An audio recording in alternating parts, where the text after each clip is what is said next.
चलिए स्टूडेंट्स, अब हम शुरुआत करते हैं दूसरा प्रश्न यानी पद्यांश। पद्यांश वाले भाग का संदर्भ और रेखांकित अंश की व्याख्या और तीसरे प्रश्न का उत्तर किस प्रकार से लिखेंगे, इसको हम देख लेते हैं। तीसरे प्रश्न में देखिए, पहले वाले में जैसे दो ऑप्शन दिया रहेगा, कोई दो चैप्टर से दिया रहेगा, किसी एक का करना हुआ होगा।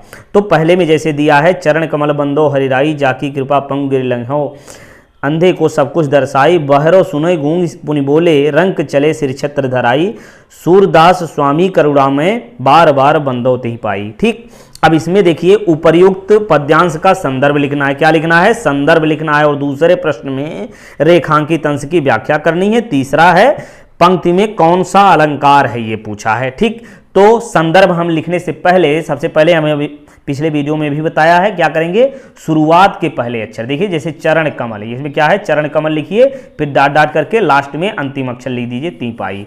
अब पहले प्रश्न का उत्तर लिखिए। देखिए यहाँ नंबर 1 करके संदर्भ, यहाँ भी ऐसे भी लिख सकते हो या बीच में 1 कर लीजिए। अब संदर्भ लिखने के बाद आगे भी नहीं लिखना है, नीचे भी नहीं लिखना है, फिर यहाँ से शुरू करना। कैसे लिखेंगे?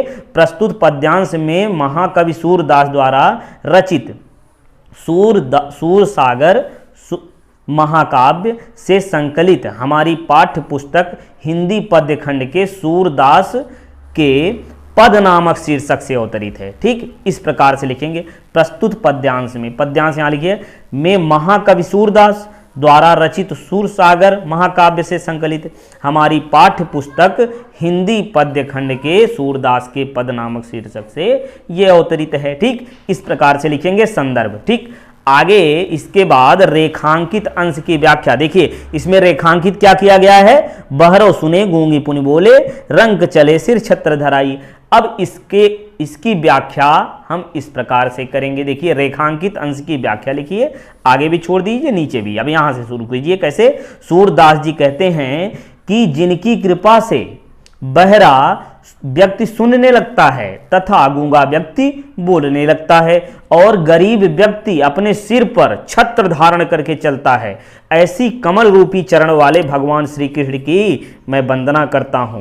ठीक, इस प्रकार से रेखांकित अंश की व्याख्या हम करेंगे। फिर तीसरे प्रश्न में कहा है कि उपर्युक्त पंक्ति में कौन सा अलंकार है, उसको देखिए तीसरा। अब यहां भी आप लिख सकते हो तीसरा, 3 यहां लिख करके भी आगे लिख सकते हो, है ना। तो इसके लिए क्या लिखेंगे? उपर्युक्त पंक्ति में कौन सा अलंकार है, देखिए ध्यान से।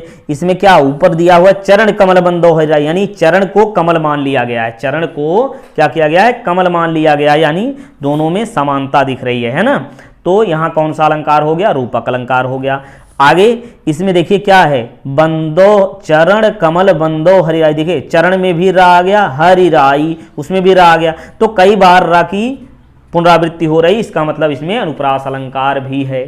ठीक, तो इस प्रकार से दूसरे प्रश्न का उत्तर हम लिखेंगे। ठीक, इसके बाद चलते हैं, अगला प्रश्न देखेंगे अगले वीडियो में।